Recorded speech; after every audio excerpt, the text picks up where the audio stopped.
Therapy Roulette, consent event. Trauma disguised as comedy. Therapy Roulette, consent event. If you don't have problems, then you're likely repressing shit and you should find a therapist who's not me. Welcome back to Therapy Roulette. I'm Michele Baci. I'm here with Ama Scriver. She is a writer, a journalist based in Canada, known for being fat, loud, and shouty on the internet. She co-hosts the podcast High Low Brow, and it's about reality TV culture and lowbrow culture, whatever you interpret that as. She also has writing published in Refinery 29, The Walrus, The Washington Post, a bunch of other impressive publications. She lives in Toronto, and she loves TikToks and memes. Emma, welcome. Hey, it's so nice to be on the show. Thanks for having me. You're welcome. If I mess that up, feel free to correct me now. Oh, you did. In the words of Kris Jenner, you did great. Oh, thank you, sweetie. I mean, she's got those kids, you know, they're high achieving, so I'll take it. I mean, if we can give Kris an award for what she has done to downplay what has happened with Astroworld, because wow. Yeah, hot take. I mean, can we just talk about how, and I realize this is like a hot take and we're only like 2 minutes into your show. No, go for it. Let's bring down Travis Scott from the beginning. But Kim and Pete Davidson's relationship all of a sudden blooming as soon as this concert disaster started, one. And then two. Was it planned? Is it a conspiracy? It's not real. Like, they're not dating. It's not happening. I do not believe it. But two, then I don't know if you saw this morning, but I haven't been online yet. I'm early over here in California. Okay, perfect. So Tristan Thomas is having a baby with I guess it was their trainer, and this woman is 9 months pregnant. So, you know, they say the devil works hard, but Kris Jenner works harder. So I don't know who Tristan Thomas is. How is he or she fit in? Tristan Thomas is Khloe Kardashian's former partner that she had True with. Yeah, I think that's their baby's name. Okay. And now he got another trainer 9 months pregnant? Yeah, like, so the story with Khloe Kardashian and with Tristan Thomas is when Khloe was pregnant with their kid, True, he cheated on her when she was pregnant and she was about to go into labor because, okay, actually, he is from Toronto. He is from Brampton specifically. And if you're from Toronto and you know the GTA very well, I highly recommend that you all Google what a Brampton man is about. Yeah, a Brampton man. And a Brampton man will disrespect you no matter what. And this is Tristan Thomas to a T. Cheats on Khloe moments before the baby is born. Yeah. Well, he's been cheating on her since they've been together all the time. But had to do it also right before the baby was born. I wonder if it had to do with naming the child True. Like, was that the final straw that drove him over the edge?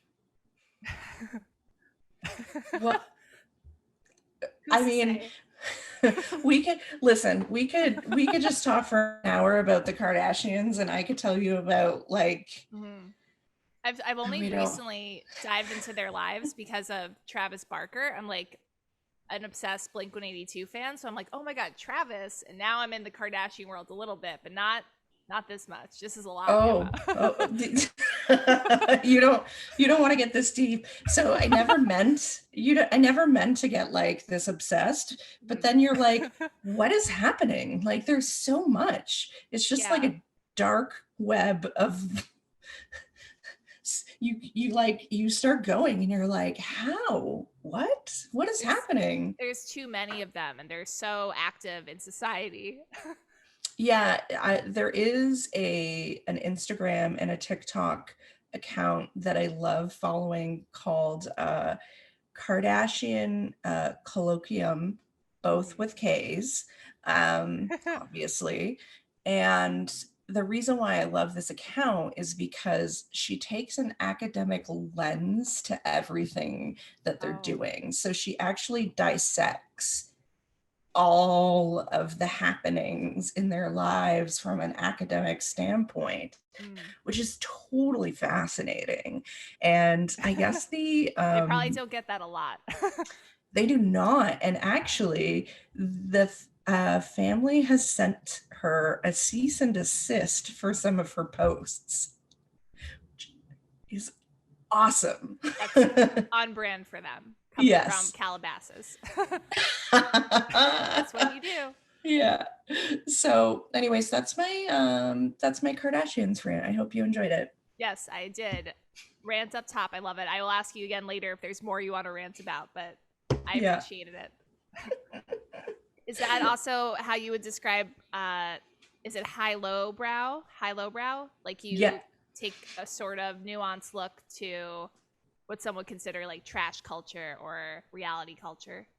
100%. I think, that would probably be the podcast in a nutshell. That's probably what you're getting for an hour is us just taking a topic, whether it be the Kardashians or whether it be, found footage or whether it be homophobia in the Real Housewives world, and then just us dissecting that and talking about it and being like, yeah, we really love the Real Housewives, or yeah, we really love Drag Race, but like, why are these things problematic and why is it still okay to like things?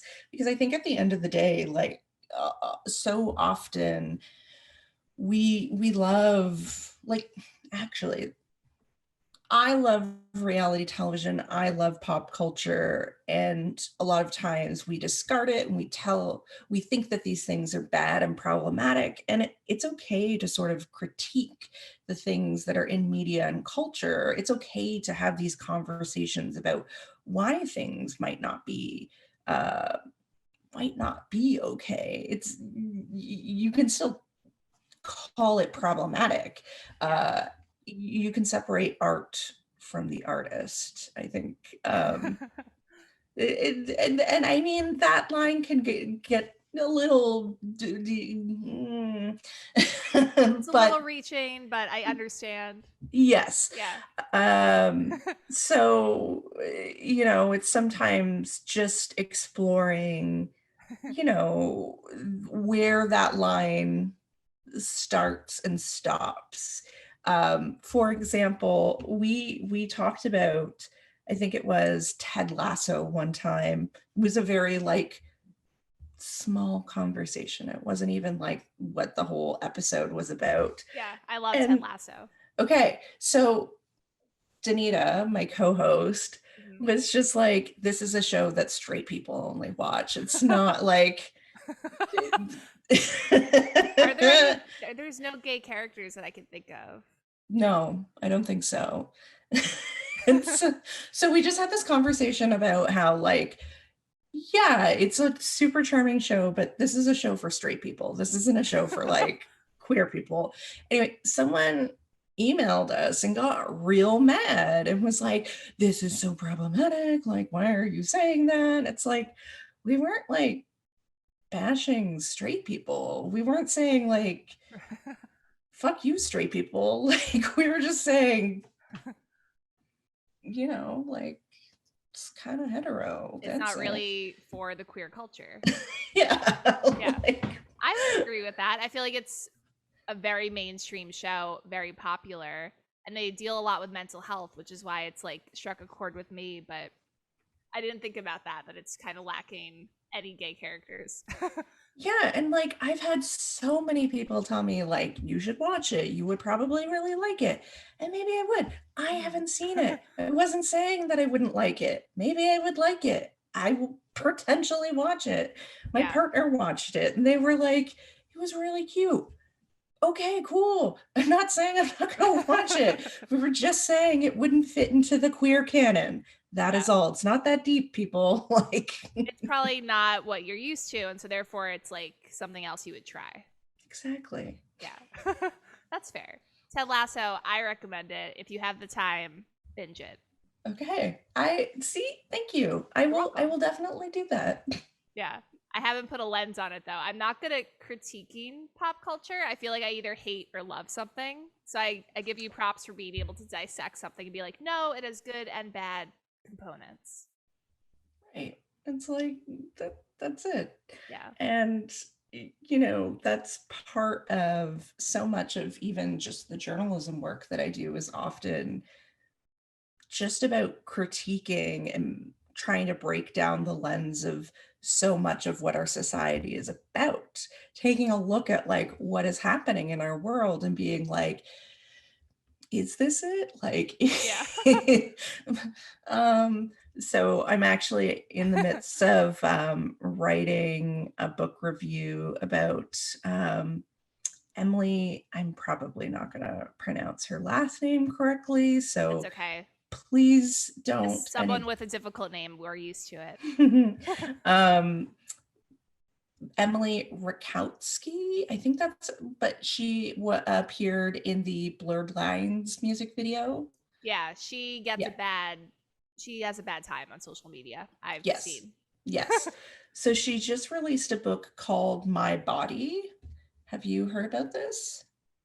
Probably like in a tweet. Not really. Yeah. So I'm writing a review about it. I'm just in the midst of reading it.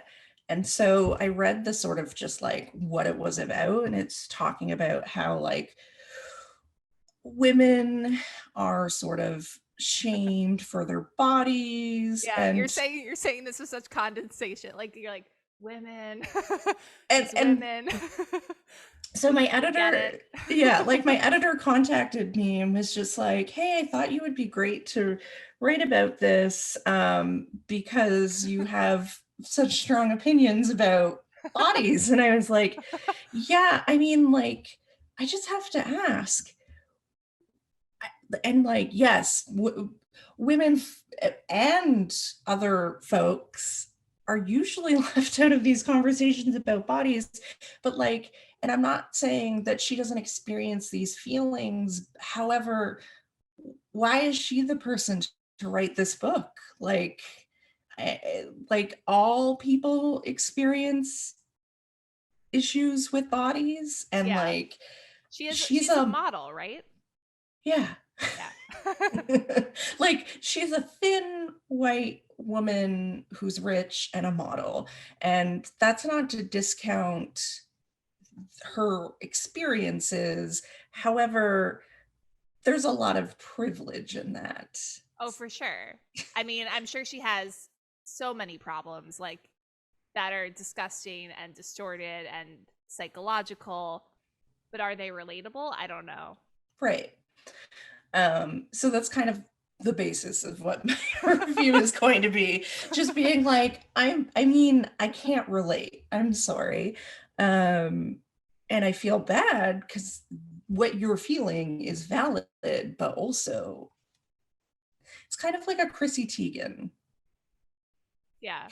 I'm like here and there with Chrissy Teigen because I think she's a funny person. Yeah. And she's had a shitty COVID time. So I don't know what to say about her. I don't hate her, but also not the most relatable person. Yeah, it's like sometimes I'm like, babe, you just gotta log off. Someone's gotta change all of your passwords and just like, tell you gotta find something else to do. Yeah. Take up knitting. Yeah, take up knitting. Like, you love cooking. Just keep making banana bread. Stay away from Twitter. Have someone else do the social media for like a month and see how it goes. I know that I hate because I work full time in social media, I know that I hate being on the internet after being on the internet all day. So yeah, sometimes I'm like, hey, maybe I should like hire someone to help me with social, because isn't it terrible being on the internet for 8 hours a day? Kind of is. I can't imagine. By the way, I have to address the neighborhood ice cream truck is coming around. It happens whenever I record. So that's what's happening. It knows. It's like, is it therapy roulette time? I better sell some ice cream. We're on a similar schedule. But yes, you were saying the internet sucks. I personally am trying to get better at like not responding to people, like making a day pass, 2 days pass. Don't need to respond to every mention. It's not like I'm getting a lot of them, but if I get one or two, I feel like I have to respond immediately, and you don't have to do that. So less notifications are better. What my pandemic time has sort of taught me is learning to create a separation between myself and the internet, which has been very hard, because previously, I think, and what is really interesting is, I think when you're a person on the internet, which sounds very strange to name it that way. Not everyone is, which is remarkable. Yeah, my partner is not, like, they're absolutely 100% not. But when you're a person on the internet, and especially when you're like a journalist, or when you're a podcaster, or when you're a like insert, if you're in any form of media, it's totally different. You're expected to be online all of the time. When you're not, just like constantly losing your mind. Yeah. And it's really difficult because when I've engaged with, let's say, agents, or when I've engaged with, editors, it's like you have to have this presence, you have to have this like persona, you have to have this insert whatever here. Yeah. And I don't then you end up like Chrissy Teigen and like you hate yourself. Yes, this is exactly what I was gonna say. And it's sorry, kind of like, cut you off. No. I'm glad that you said that, because I have just been like, cool, like I get that you're trying to sell a person, but if I'm on the internet 24 hours a day, I am going to have brain worms, and like you're not going to have the healthiest version of me. Mm-hmm. I don't love that for me. So no.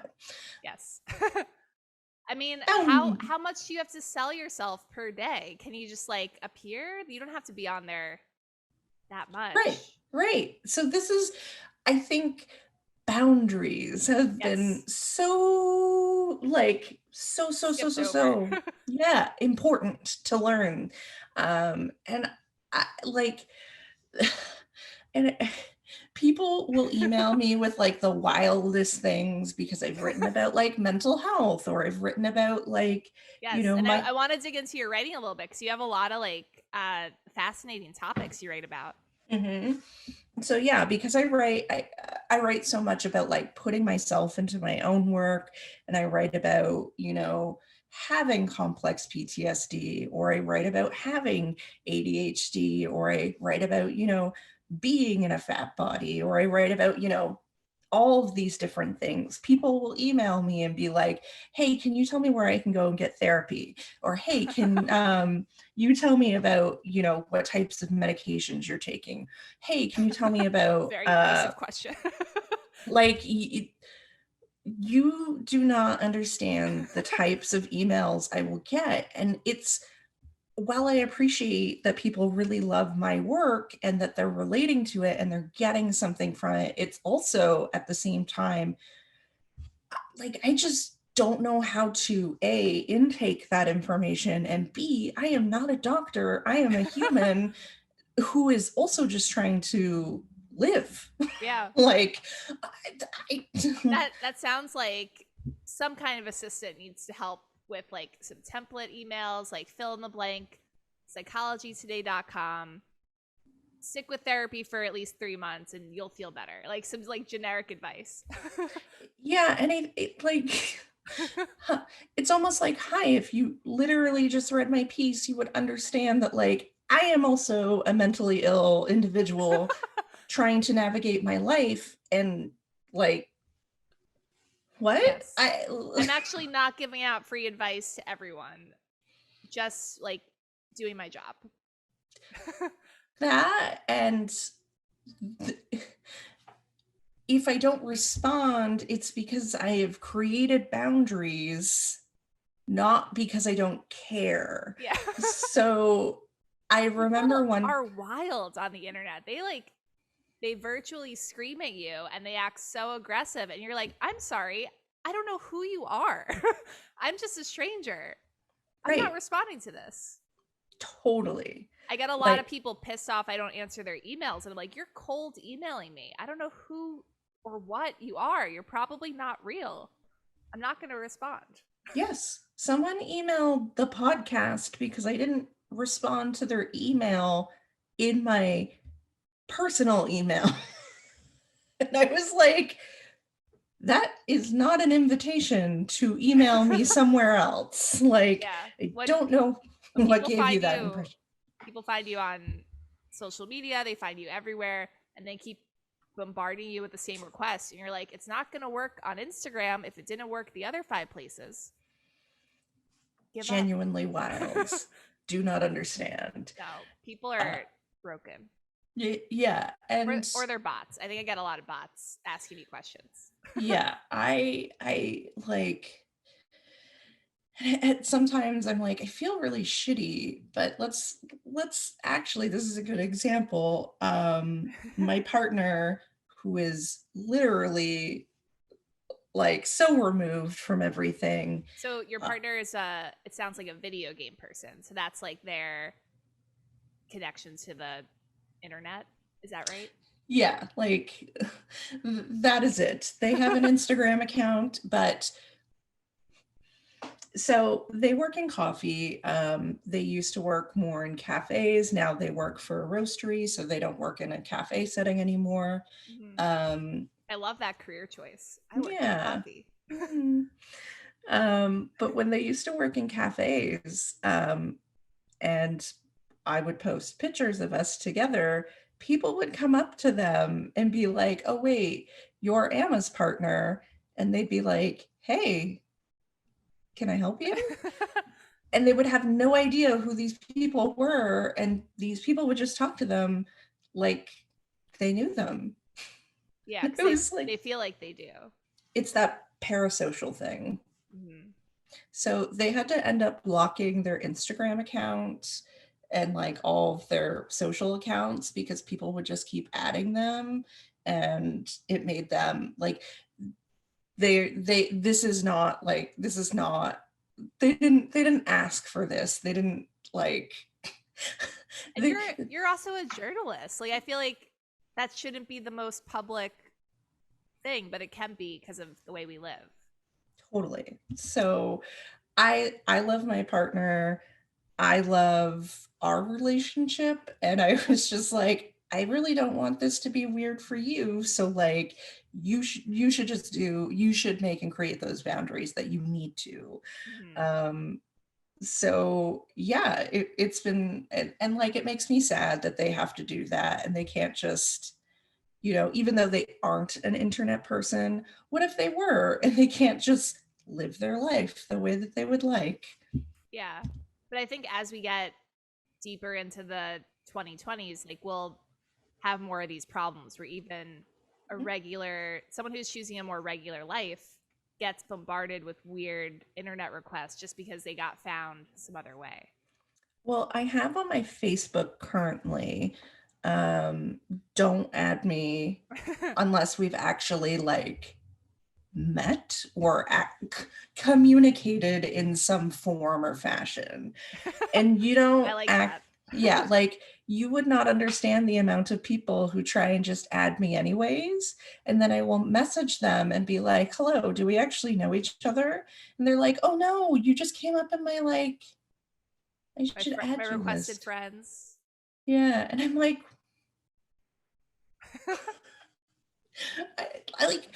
I don't know. Do you ever spend time just like on Facebook adding randos? Okay, so full disclosure, I did add like 2 people on Facebook the other day, which is weird for me. And I did scroll through the people you may know just to see if I knew like other comics. But normally I do not. No, I'm very much like, please don't add me unless like we've talked several times. This is very weird. So, okay.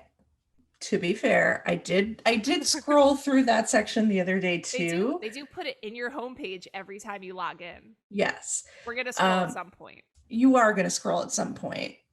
But I added someone who I like actually knew. So it wasn't totally off base. It was more of a like, oh, I know this person. I didn't know they were on Facebook, which I mean, everybody's on Facebook. If I tried to add, like, say I'm an avid reader of your work and I try to add you, if you reject me, I'll be momentarily sad, but I will understand because I don't know you. Yeah. So it was more of a like, this is literally a person I've like never spoken to in my life or met or anything. Let's say you're just a person who's like read my work and you're like, I want to follow you.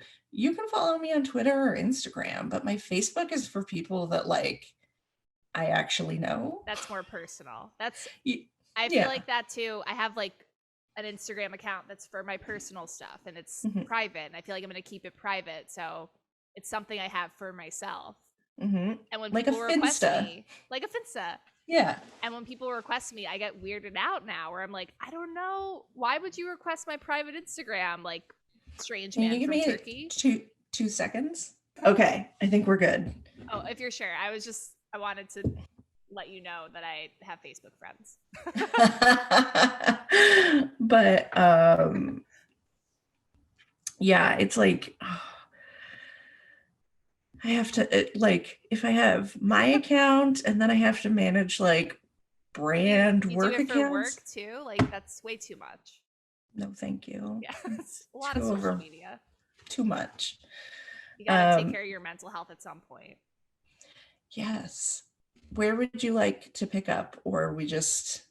I would just like to say, if you find my Finsta, don't add me. Only add me at Michele Baci Comedy or at Therapy Roulette, please. You can add me at Ama Scriver. If you like my work. But Twitter if it's and Insta? Yeah. Not all Facebook. Of it. Stay away from Facebook. Yeah, stay away from Facebook. That's where I like complain about my mom. That's for your old relatives. Like talk to them. They need you to talk to them. I don't even have my family on there. Really? Yeah. Where's your family? My family's tried to add me and I'm like, not for you. On Facebook? Yeah. No. That's funny. It's a private space for exclusive. It's an exclusive invite only place, not for you. This is my chosen family only. Exactly. I'm like, no, thank you. Hard pass. Although I know with Facebook, there's like different settings. You can create different like, oh, I can share this information with these people. Like don't you even create get different. Me started. It's so complicated. I'm like, that's too much fucking work. I don't want to spend that much time creating different lists. No, thank you. Hard pass. Like I had a list like that for Facebook in college and it was too much work and it created more paranoia. And I was like, it's just all out there or it's not on there. It's one or the other. Yes, this is why I just don't have them on there. Yeah, that's very funny. I need my family to give me support and likes. So I have my family whenever I can. So you were like, but, so I have been estranged from my mom for, I guess it's been almost 6 years now, I want to say. And then my dad and I that makes still sense. Yes. So that is why not that. And then my dad and I still have a relationship, but we had a period of time where we were estranged as well. So I don't have the greatest relationship with my family. But yeah. So I am very much a chosen family person. But I still talk to other people in my family. So I talk to my aunts on both of my mom and my dad's side, and they're like lovely and amazing. And they give me all the love and support that I would need from like family. Yes. And I actually talk to my cousins on both of my sides, both of my mom and my dad's side. And the lovely thing about it is that both of my cousins on my mom and my dad's side, they're actually both, one's trans and one is non-binary. And I am the oldest out of all of the cousins. My parents had me when they were really young. So my mom was 19 and my dad was, I think, maybe 22 or 23. So he was a little bit older.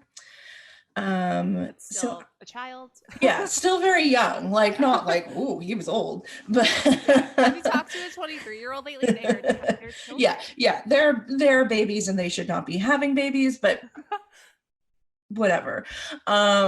But yeah, I'm the oldest out of all of the cousins, and I'm kind of like all of my aunts and uncles. I'm more of like their age, where my cousins are now like they're like in their 20s and 30s now, whereas I'm a like adult.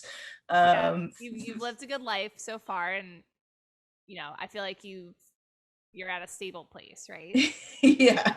So I feel like so protective of them. I'm like, I want to like impart my advice to you as you navigate through these waters of, being a young adult. The shitstorm that is life. Like, yeah. Let me guide you if you need the guidance. Yeah, don't do all the things I did, because trust me, growing up was terrible and I wish somebody had helped me.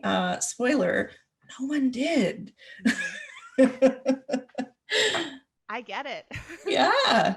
I mean, wouldn't it have been so nice if when I was growing up, someone would have told me that, oh, it's okay that like you're gay, and like it's okay that like you have ADHD, and you have all of these things. It's okay that you are depressed. It's okay. Like all of these things are totally normal. Instead, it was quite the opposite. And I feel like now that I'm adult, it's taken me the last 6 years to sort of navigate through all of that all on my own. Yeah. And show up for myself and be like, I deserve to, make space for myself, and also like fuck up, and also just live like, be happy. You could be totally human and have a good experience. You don't have to be like fitting into someone's mold. Exactly. Yeah, that's rough. Yeah. So I have questions from this. Do you want to tell me about therapy? Are you in therapy? Do you love it, hate it? I have been in therapy for the last 6 years. Okay. Nice. So big fan, huge fan, 10 out of 10 would recommend. I've done so many types of therapy. I have done was this prompted by like an estrangement from your parents, or were you just like, it's time to go? And check out what this therapy business is? It was a few different things. You don't have to tell me. I was just wondering. Yeah, I think it was like a few different things, one of which was like the estrangement from my parents, because I kind of came to a point where I was like, I don't think this is like a healthy thing that is happening. Maybe we should like try and figure this out. Yeah. Well, it's also like the whole concept of parents, these two people who were very young when they had you, like they're the only people who are supposed to guide you and form you and help you figure out life. Like that seems like a low probability of success. Yes, that one. So it's interesting. The other thing too kind of is that you know, when you're growing up and you only have these two individuals to like sort of influence you and sort of imprint their viewpoints on you, but also if one of them has an addiction issue, or if one of them is dealing with their own mental health issues that they are unaware of, or if one of them is sort of like, you know, in some type of relationship that might be hurtful or harmful, you're sort of like, you're just there absorbing all of that. And that just sort of, when you're a child, you don't know right from wrong. You don't know if that's the way someone should be talking to you, or if those situations that you're in are okay. So as you become older and you start to look back and you're like, maybe that wasn't safe. Maybe the way that conversation went, maybe that wasn't chill. Like maybe that wasn't the vibe. Maybe I'll tell my cousins to watch out for that. Yeah. So I think it was, and this is going to sound very cornball, but I'm going to say it anyways. No, corn is great. But I think really it wasn't until my partner and I met that I didn't really understand what love looked like. Yeah. And when we met, I remember they were just so nice to me, and they treated me with kindness and love and respect, and they would always show up. And I was so not used to that. I was so not used to a person doing that for me. And I had never had people around me who wanted to support me in that way. And it was very strange because the people who I had in my life at that time were not the type of friends who gave support like that. Not good friends. Yeah. Questionable friends. Yeah. So I think meeting my partner really changed my outlook on so many different things. And I know like you shouldn't place everything on one person. That's really not healthy. But I really thank them for giving me the strength and courage to sort of show up for myself. That's awesome. Yeah. That's what you should be looking for in a partner. Someone who always shows up and always supports you and makes you better.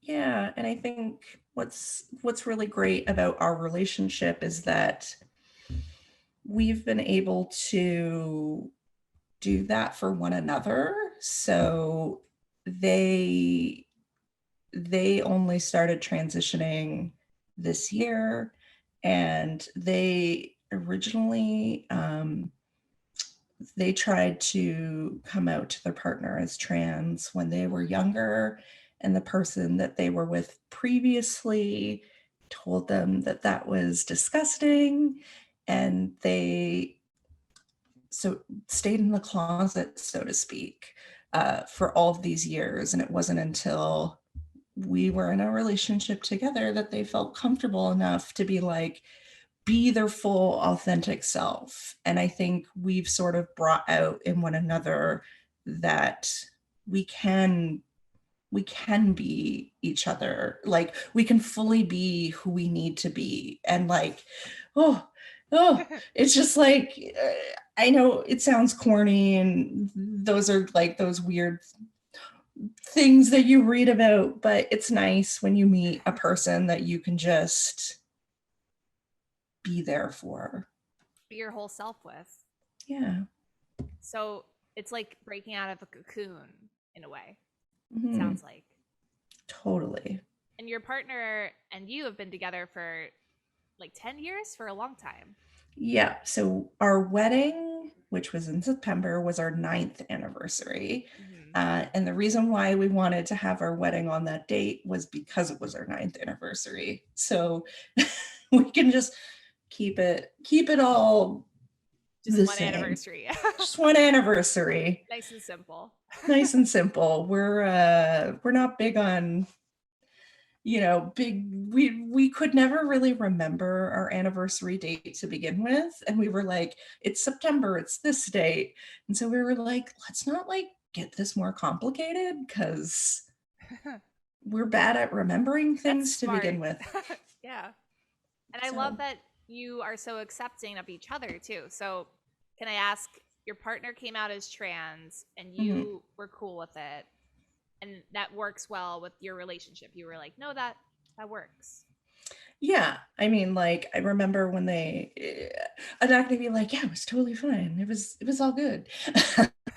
when they first told me, I was like, oh, okay. I'm sure it's very shocking.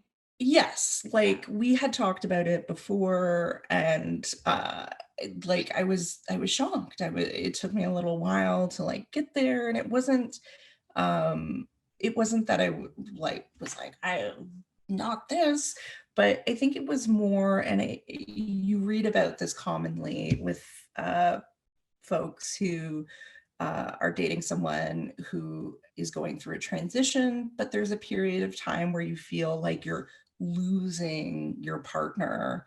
Yeah. And you're grieving an identity. You're grieving a form of a person. Mm-hmm. It seems and like. That's really like, that's what it was.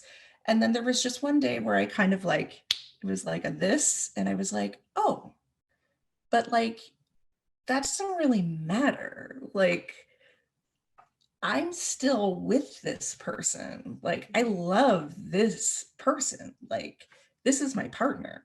Right. Who cares? Like, I don't care. At the end of the day, we're together, and like, none of this matters. Like the essence of the person is the same, the soul. Yeah. And I love them. They love me. And we're in this together. So fuck everything else. Love can conquer all. I know. Love Beautiful. Is love. That's awesome. Well, I feel like I've heard a story that went the opposite way. So like, it can be terrible. So you never know. You take a risk when you come out to a partner, but you have to do it because you have to be your true self. Well, when we were first going through all of this, we went to go see a therapist because we wanted to be above board. We wanted to be like, okay, this is going to be, a very interesting time for the both of us. We are both going through this transitional period. Let's see how we can best support one another. Yeah. So such a good idea. We are big proponents of therapy in this house. Yeah. Especially something is like emotionally draining. Mm-hmm. How helpful it is to have a professional sort that out for you. So we went to see a therapist. We interviewed a few therapists. We chose one. And let me tell you, it was probably the worst experience I've had in my life. This therapist was They identified as non-binary. So they had knowledge of like the trans queer community. But yeah, but sometimes that's not enough. Yeah, and then we had to fill out a bunch of intake forms, and on those intake forms, I had also filled out that. Oh, can you give me 1 second? Oh yeah. Okay, 1 second. Where did we leave off? We were talking about the shitty non-binary therapist. Oh yes. Okay. Perfect. I will continue. But I'll let you go in 15 minutes for sure. Okay. Yes. So this therapist filled out all these intake forms. In the intake forms, it asks so many questions. I've put that I'm, non-binary. I'm queer, this and that, whatever, all these things. Your identifiers. Yeah. I have complex PTSD, all the things. It's all in there. And in our also first, familiar with that, doesn't sound fun. So we go to our first session, and essentially they're trying to explain to me about like what TERFs are and how therapist. Yeah.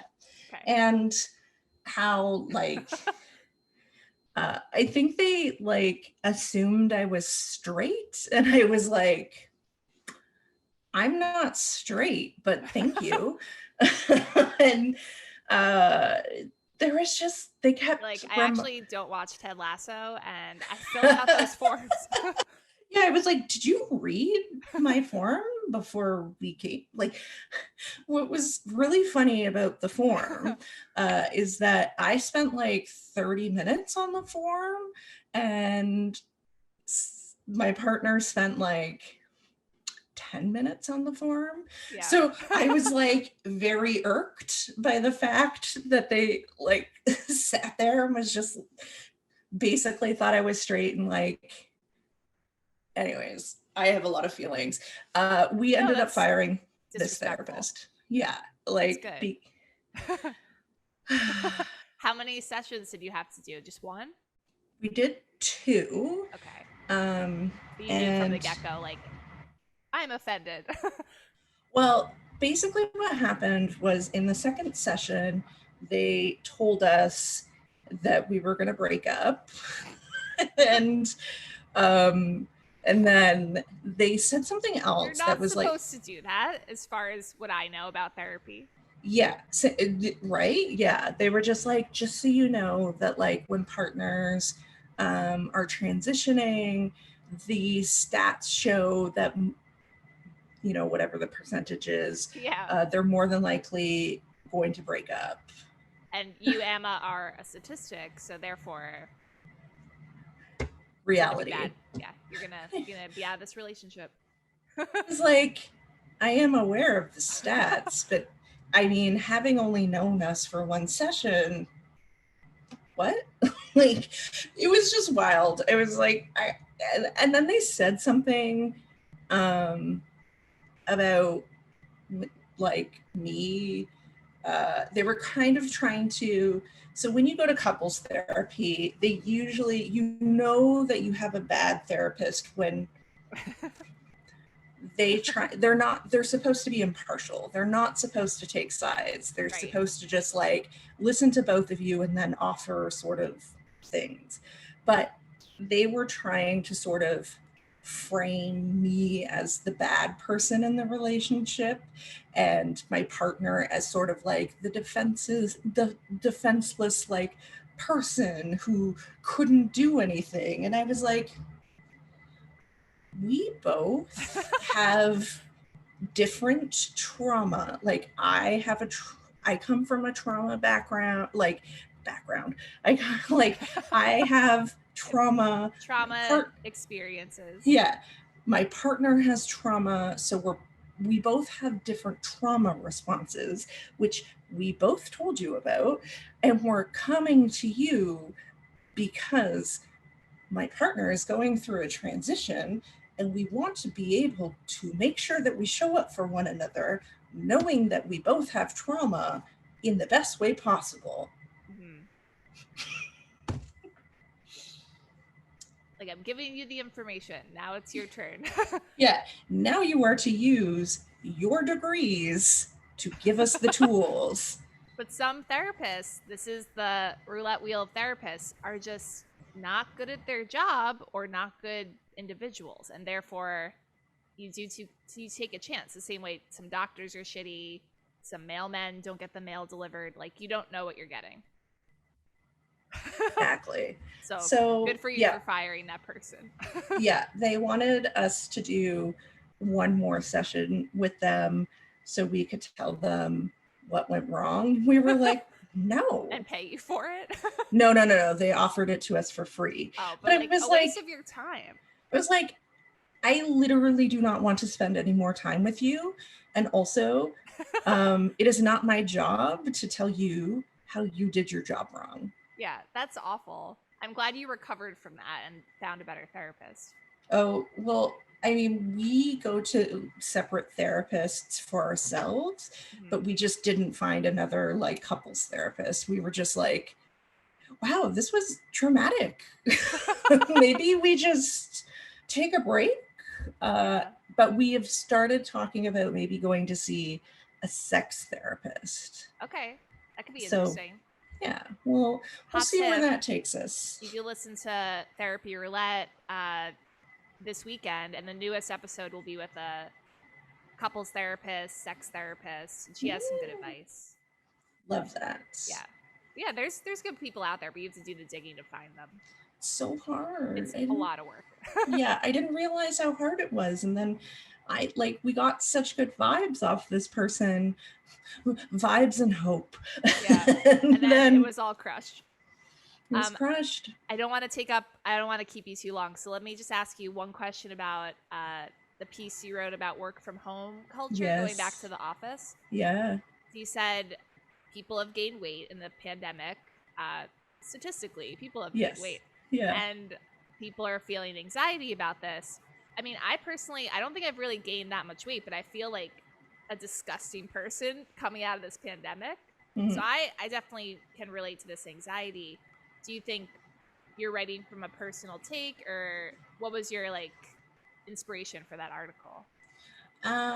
So I've just seen a lot of an uptake in sort of tweets and posts online, and people saying I've gained the quarantine 15 or, those types of things. So I too have also gained weight. But also I don't care. To me, it's not a big deal. I mean, my body has fluctuated in weight either up or down throughout my entire life. So it's whatever.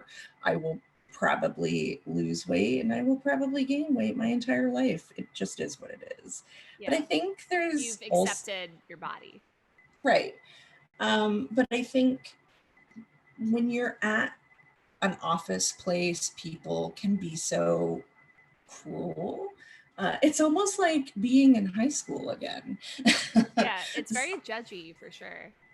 Totally. And it's interesting because there's friends of mine who I've been talking with, and even virtually, it can be very cliquey at times. So I can only just imagine let's say your body has changed. Let's say you have transitioned. Let's say, because we're not in an office, we're not near any folks that we would see typically day to day. We're just with our chosen family. We're hanging out with our chosen friends. We're getting to do, it might be a little anxiety ridden because you're going to a place where all with these folks that you typically only have to see when you're at work. And it's oh yeah, that's for me personally, I don't really care. I don't give a shit, but yeah, I know it. Yeah. But I know to get to that place, it's hard for me, I'm in a newer job, so I feel like I'm much more critical of like my appearance, how I'm talking to these people. I'm like, they don't really know the real me, so I feel like I have to put on a ruse to like trick them into liking me. Yeah, it's been fascinating actually chatting with my partner about body dysmorphia and dysphoria and sort of the differences between that, because I don't think I realized just like how, I mean, like body image is so complicated and I don't experience the same things that they do. And, you know, the way that they see their body and the way that I see my body are like two totally different things. And I also just really appreciate getting to hear from them because they've helped me sort of unpack a lot of the unchecked biases that I have had. So we love that. Is there any suggestions you have for getting over body dysmorphia or dysphoria? Or I think the biggest coming to be thing, more accepting of your own appearance and body and less critical the way American culture surely wants you to be. I don't know about Canadian culture, probably similar.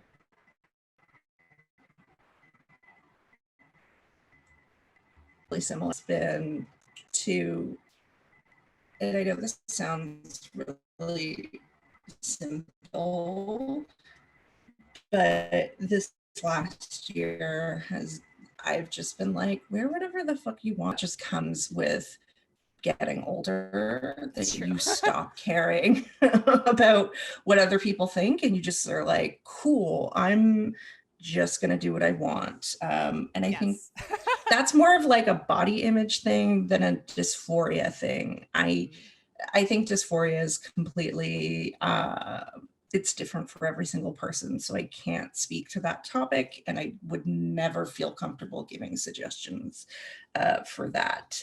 But it does seem like something you want to work through with like a mental health professional. Correct. Yeah. So but don't email you about that specifically. No, but for body image, I feel like you can sort of, you know, wear what you want. I mean, sometimes I just stand in front of, we have a full length mirror, sliding closet doors, and I just stand in front of it and I look at myself and I'm like, I look good. Yeah. Like pepping yourself up in the mirror, like however that looks like for you. Yeah, or during the pandemic, I've always wanted to do drag. And so I went out and I bought a bunch of wigs and I've been trying to play around with makeup. And am I going to go out and perform? No, probably not. But I'm having fun and that's all that fucking matters. Like, don't like, if you think it and you want to do it and it will make you happy. One of the things that someone explained to me is that rush that you get when you put on a, like, let's say it's a piece of clothing or an item or whatever, that's dysphoria. That's what's making you feel happy. So I remember the first time I did my drag makeup and I put on the wig, I was like, what is this? I'm feeling my oats. And like, that's dysphoria. That's like you're feeling dysphoric. Dysphoric is the bad one. My apologies. Euphoria. Oh my God. Jesus. No, I've been this whole hour has been like, we're all over the place. So I get it. Yeah. So but you're doing it for you. You're doing it for you. Just fucking do it. Don't let anybody tell you that you can't do it. For sure. Let me and my like best friends say to me, you're like our one woman hype squad. And I'm like, that's what I'm fucking here for, to tell you all that you can goddamn do it. Yes. So be your own hype squad. I love it. I spun the wheel real quick for you. What grinds your gears, Ama? Oh my God. Or if you have a rant you want to take us on, Your choice. Okay. It's so funny. This is a very random one, but it's a conversation that I had the other day with a friend of mine. IT, like the IT department at your office. Holy shit. Does the IT department at anybody's workplace, are they ever any good? Because like they're genuinely terrible. Can somebody tell me, has anybody seen that BBC show, the IT? Is it called? No, I haven't seen it. Oh God, I wish I could. Okay. It's called I think it's called the IT Place. Hang on. I'm actually gonna Google it so I can. I hope there's not a lot of shows about IT teams. Okay, hang on. IT Place, BBC. What? Oh, Richard. Okay, hang on. The IT crowd. Yes. There we go. The comedic misadventures. Okay. Yes. Okay. IT crowd. Exactly. Like that is the epitome of what an IT department is. And like every single time I ever talk to someone in IT, they're just like trying to send you on a roundabout, like of what you don't need. And then when you try and do what they want, they're like, oh, but actually that's not what we asked. Why didn't you use? I think IT in a workplace setting is literally just trying to make you have an aneurysm, like a brain aneurysm. And you're like, it might be.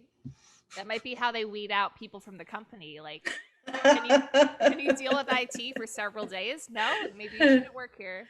It's like a Hunger Games challenge.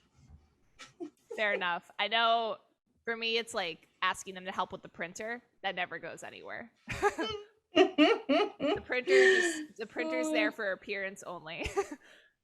Oh my God. It's so funny. Yeah. Anyways, that is very random, but also just... It's a good opinion that I haven't heard, so thank you. My friend and I were sending each other voice notes the other day that were just like going back and forth for about 15 minutes about how much we hated IT. Mm-hmm. So you have to get it out. Sometimes you just gotta get it out. Just I'm sorry. The voice note to the wrong person. I'm sorry to all the IT workers who may be listening. I'm sure you are lovely individuals, and I don't hate you personally. I just know hate a few good ones. Okay. I'm sure they're lovely, but I don't know what they do all day. They're telling you to turn it on and off. Reboot. Download it again. Just try it again. Ama, this has been so lovely. Let us know where to find you and promote your podcast, and that's it. Okay. Well, if you loved what you heard, I swear I'm a lovely individual, and you can find me on Twitter, Instagram, at Ama Scriver. So that's AMASCRIVER. And then you can find my podcast at High Low Brow Pod, and that's at Twitter and Instagram as well. And then if you would like to follow any of my writing work, website is www.amascriver.com, and then the podcast is www.highlowbrowpod.com. Boom. Nice. And do you want to promote, you said you had a big piece coming out in December, where we can find that? Oh, yeah. I think it's actually been pushed. Okay. This will come out probably in February, so that's yes, February. Yeah. So it's a cover story in Chatelaine. I'm talking about psychedelics and their use in the mental health space, which I'm super excited about. I worked on the piece for, I think it's been almost a year now, which is bananas, but that's sort of that's how print works sometimes. and then I'm actually I have 2 other pieces coming out soon. I am profiling all of the fashion designers, costume designers for the season 2 Queens of Canada's Drag Race. If there's any drag enthusiasts here. And then I'm also writing a piece about the new Queer Eyes coming out at the end of the year. And I am writing something about envisioning what the Canadian Queer Eye would look like if it also included women, trans, and non-binary folks. And both of those pieces will be on CBC Arts. Ooh, I like that idea. I can't wait to read them all. They're going to be great, I promise. I can't wait. Well, thank you so much. It's been a pleasure, and we'll talk soon. It was so great. Thank you for having me. You're welcome. Thank you, Ama. No, thank you.